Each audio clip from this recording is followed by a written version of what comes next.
All right, welcome to The Explainer. Today we are diving into a new hotel fee that is frankly just outrageous. And we're doing it based on the amazing consumer advocacy work from Christopher Elliott and his team over at Elliott Advocacy. It's a charge that really seems to defy all logic. So, let me just ask you this. Can you imagine being charged for a service you didn't use? And I mean, a service you literally couldn't have used? How about getting a bill for parking a car that you don't even have with you? It sounds crazy, right? Well, guess what? It's happening. Okay, this isn't just a hypothetical. Let's talk about Sira Mas. She checked into a hotel in Chicago, and when she got her bill, she saw a $25 a night fee for parking. The only problem? She took a taxi from the airport. She had no car. So when she pointed this out, the hotel's response was just stunning. They said the fee was mandatory for everyone. So you're probably asking, how on earth can a hotel justify that? Well, it all comes down to some very familiar and, let's be honest, very flawed logic that they've been using for years with another fee we all love to hate, the resort fee. See, hotels claim they're facing this perfect storm of financial problems. They'll tell you land is more expensive, maintenance costs are up, inflation is hitting them, and here's the big one. Thanks to services like Uber and Lyft, a lot fewer guests are actually showing up with cars. That means a huge source of their revenue is just drying up, and, well, they're trying to get that money back any way they can. And make no mistake, we are not talking about pocket change here.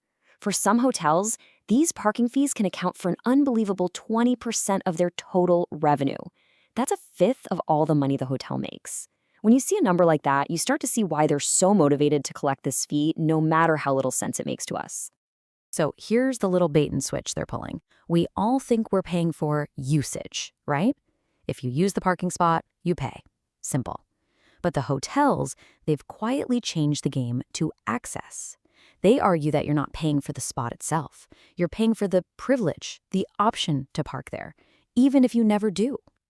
You know, to put it another way, this is exactly like a hotel charging every single guest a mandatory pet fee just in case you happen to have a dog with you.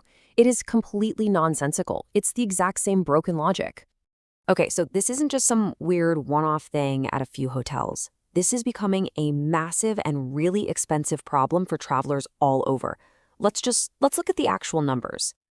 According to the data crunchers over at resortfeechecker.com, the average nightly cost for hotel parking is now $44. That's a huge extra cost tacked onto your room rate that you probably weren't expecting. And of course, in the big cities, it gets way, way worse. In places like Chicago, San Francisco, New York, you're going to see that average fee soar past $60 a night.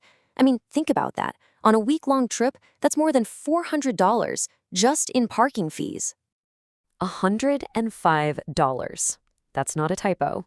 That is the highest nightly fee they've found so far, and it's at 2 different hotels in New York City. An extra $100 a night for a parking spot you might not even be using. It's just incredible. In fact, it's gotten so bad that there are now 5 hotels just in Manhattan that are part of the Parking Fee Century Club, which is a fancy way of saying they all charge over $100 a night.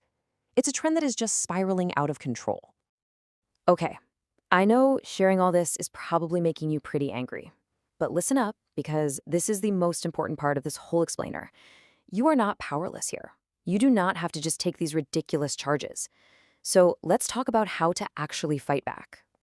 The best news is you can absolutely fight these fees, and you can win. See, consumers who stand their ground and challenge these charges, they often get them removed. Because at the end of the day, charging someone for a service they never got is just plain wrong. Just look at what happened with Sam Girach in Los Angeles. He got hit with one of these mandatory parking fees, even though he didn't have a car. But he didn't just pay it. He went to the front desk, he negotiated, and guess what? They took the charge off his bill. This is proof that just pushing back a little bit actually works. So, here are Christopher Elliott's top tips to get these fees erased. First, be proactive. When you check in, ask about all the mandatory fees. And always check your bill before you leave. Second, act immediately. The second you spot that bogus charge, talk to the front desk. If they can't help, ask for a manager. And third, if the hotel just won't back down, dispute the charge with your credit card company. Now that third step is your secret weapon, and it's so powerful because of this, the Fair Credit Billing Act. This is a federal law, and it gives you the right to dispute charges for any services you didn't accept or that weren't delivered as you agreed. And a parking spot you never ever used? That is a textbook case. The law is literally on your side. So what's the big takeaway here? What does all of this mean for you the next time you're getting ready to book a hotel? Well, the message is actually pretty simple, and it's really powerful. If a fee feels unfair, if it feels wrong, if it doesn't pass the common sense test, then just refuse to pay it. You have rights as a consumer, and you absolutely have the power to stand up to these kinds of deceptive billing practices. So here's the game plan. Challenge these fees right at the front desk. Vote with your dollars, and just don't stay at hotels that pull these kinds of tricks. And finally, if you run into a brick wall and can't get it resolved yourself, remember that there are advocates like Christopher Elliott and his whole team at Elliott Advocacy who are out there fighting these battles for people just like you every single day. And all of this really leaves us with one final and kind of scary thought. This isn't just about a parking fee. It's about this whole world of junk fees. Because if hotels can get away with charging you for a parking spot you don't use, what in the world are they going to try and charge you for next?